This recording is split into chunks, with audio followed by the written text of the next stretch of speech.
আসসালামু আলাইকুম প্রিয় শিক্ষার্থীরা, এই ভিডিওতে আমরা ক্লাস 9-10 এর জীববিজ্ঞান বইয়ের পঞ্চম অধ্যায়ের 124 পৃষ্ঠার মধ্যে যে দুইটা সৃজনশীল দেয়া আছে, এই সৃজনশীল দুইটার উত্তর নিয়ে আলোচনা করব।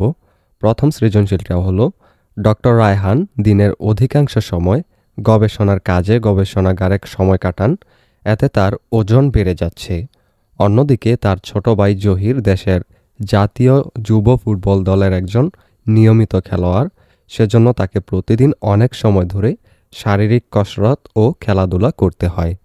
কয়ের কোয়েশ্চেন হলো, কোন জাতীয় খাদ্য দেহে নাইট্রোজেন সরবরাহ করে? এর অ্যান্সার হলো আমিষ জাতীয় খাদ্য দেহে নাইট্রোজেন সরবরাহ করে। কয়ের কোয়েশ্চেন হলো, উচ্চমানের আমিষ বলতে কি বোঝায় ব্যাখ্যা করো? এর অ্যান্সার, যেসব আমিষ জাতীয় খাদ্যে দেহের প্রয়োজনীয় অ্যামাইনো অ্যাসিড পাওয়া যায় সেগুলোকে উচ্চমানের আমিষ বলে, যেমন মাছ, মাংস, ডিম, কলিজা ইত্যাদি। গয়ের কোয়েশ্চেন হলো, জহিরের খাদ্য তালিকায় কোন ধরনের খাবার অধিক থাকা দরকার, কারণ ব্যাখ্যা করো? এর অ্যান্সার, জহিরের খাদ্য তালিকায় চর্বি জাতীয় খাবার অধিক থাকা দরকার। এর কারণগুলো নিচে ব্যাখ্যা করা হলো।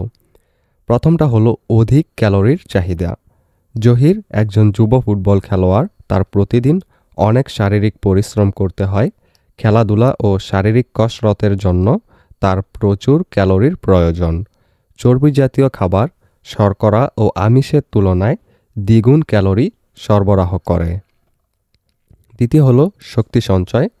চর্বি জাতীয় খাবার শরীরে দীর্ঘক্ষণ শক্তি সঞ্চয় করে রাখে। এটি জহিরের দীর্ঘ সময় ধরে খেলাধুলা করার জন্য প্রয়োজনীয় শক্তি সরবরাহ করে। 3 নম্বর, তাপ উৎপাদন।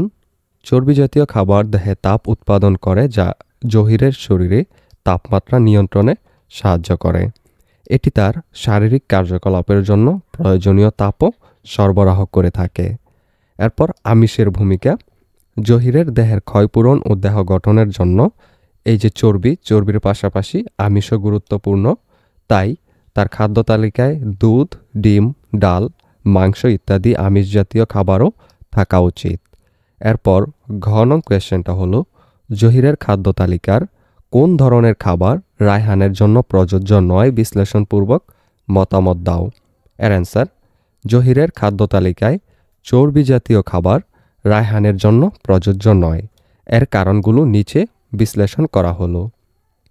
প্রথম হলো কম শারীরিক পরিশ্রম। রায়হান একজন গবেষক, তিনি গবেষণাগারে কাজ করেন। তার শারীরিক পরিশ্রম জহিরের তুলনায় অনেক কম, তাই তার অতিরিক্ত ক্যালোরির প্রয়োজন নেই। দ্বিতীয় কারণটা হলো অতিরিক্ত ক্যালোরির ঝুঁকি। রায়হান যদি জহিরের মতো চর্বি জাতীয় খাবার খায় তাহলে তার শরীরে অতিরিক্ত ক্যালোরি জমা হবে। এই অতিরিক্ত ক্যালোরি মেদ হিসেবে অর্থাৎ ভুঁড়ি হিসেবে জমা হয়ে বিভিন্ন রোগের ঝুঁকি বাড়াবে, যেমন হৃদরোগ, ডায়াবেটিস, ব্রেন স্ট্রোক ইত্যাদি। এরপর ওজন বৃদ্ধি। অতিরিক্ত চর্বি শরীরে জমা হয়ে রায়হানের ওজন বাড়িয়ে দিতে পারে এবং অতিরিক্ত ওজন শরীরের জন্য অনেক ক্ষতিকর। সুষম খাদ্যের প্রয়োজনীয়তা। রায়হানের উচিত সুষম খাদ্য গ্রহণ করা, যাতে শর্করা, আমিষ, ভিটামিন ও খনিজ লবণ সঠিক পরিমাণে থাকে। তার খাদ্য তালিকায় ফল, সবজি, শস্য ইত্যাদি থাকা উচিত। এরপর শারীরিক কার্যকলাপ।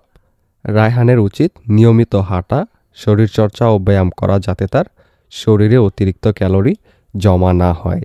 এরপর 2 নং সৃজনশীলটা হলো, ইরফান আলী লক্ষ্য করলেন তার বাগানের গাছগুলোর মধ্যে ঘাস জাতীয় গাছের পাতা হলুদ হয়ে গেছে এবং ফুল গাছের পাতা, ফুল ও কুঁড়ি ঝরে যাচ্ছে।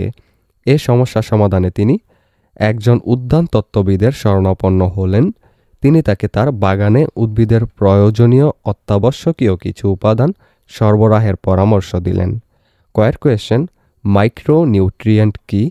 এর অ্যান্সার, উদ্ভিদের স্বাভাবিক বৃদ্ধির জন্য যেসব উপাদান অত্যন্ত সামান্য পরিমাণে প্রয়োজন হয় সেগুলোই হলো মাইক্রো নিউট্রিয়েন্ট। কয়ের কোয়েশ্চেনটা হলো, উদ্ভিদের জন্য অত্যাবশ্যকীয় উপাদান কি, ব্যাখ্যা করো। এর অ্যান্সার হবে, উদ্ভিদের প্রায় 60টি অজৈব উপাদান শনাক্ত করা হয়েছে। এর মধ্যে 16টি উপাদান উদ্ভিদের জন্য অত্যন্ত প্রয়োজনীয়। এই 16টি উপাদানকে সমষ্টিগতভাবে অত্যাবশ্যকীয় উপাদান বলা হয়, কারণ এই উপাদানগুলো সব ধরনের উদ্ভিদের স্বাভাবিক বৃদ্ধি, শারীরবৃত্তীয় কাজ ও প্রজননের জন্য প্রয়োজন। এদের একটির অভাবে উদ্ভিদে পুষ্টির অভাবজনিত লক্ষণ প্রকাশ পায় এবং রোগেরও সৃষ্টি হয়।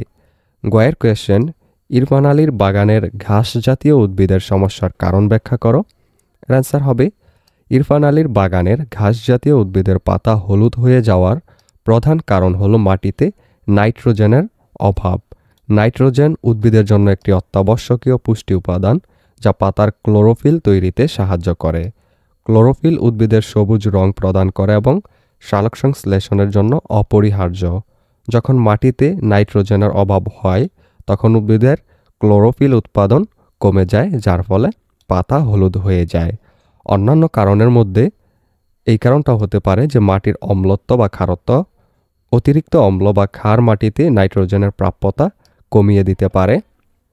জলবায়ু, অতিরিক্ত বৃষ্টিপাত বা খরা মাটির পুষ্টি উপাদান ধুয়ে ফেলতে পারে। 3 নম্বর, রোগের সংক্রমণ। কিছু রোগ ঘাস জাতীয় উদ্ভিদের নাইট্রোজেন গ্রহণের ক্ষমতা কমিয়ে দিতে পারে। ঘ নং কোয়েশ্চেন হলো, উদ্দীপকের উদ্যানতত্ত্ববিদের পরামর্শ মূল্যায়ন করো। এর অ্যান্সারে লিখব, উদ্দীপকের উদ্যানতত্ত্ববিদের পরামর্শটি খুবই যুক্তিযুক্ত। তিনি ঘাস জাতীয় উদ্ভিদের জন্য ইউরিয়া সার এবং ফুল গাছের জন্য ট্রিপল সুপার ফসফেট সার প্রয়োগের পরামর্শ দিয়েছেন।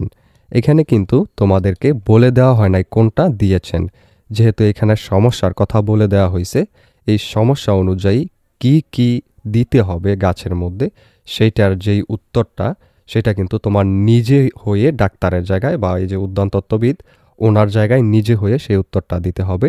তাই এখানে আমরা তার জায়গায়, উদ্যানতত্ত্ববিদের জায়গায় আমরা এটা দিয়েছি, অর্থাৎ ট্রিপল সুপার ফসফেট এবং ইউরিয়া দিতে বলেছেন।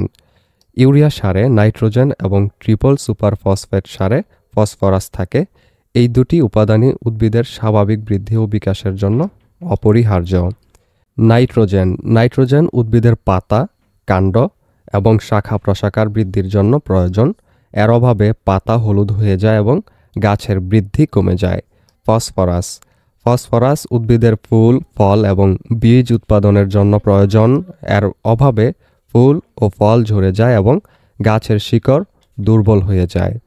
উদ্যানতত্ত্ববিদের পরামর্শ অনুযায়ী সার প্রয়োগ করলে ইরফান আলীর বাগানের ঘাস এবং ফুল গাছ উভয়ই সুস্থ ও সবল হবে।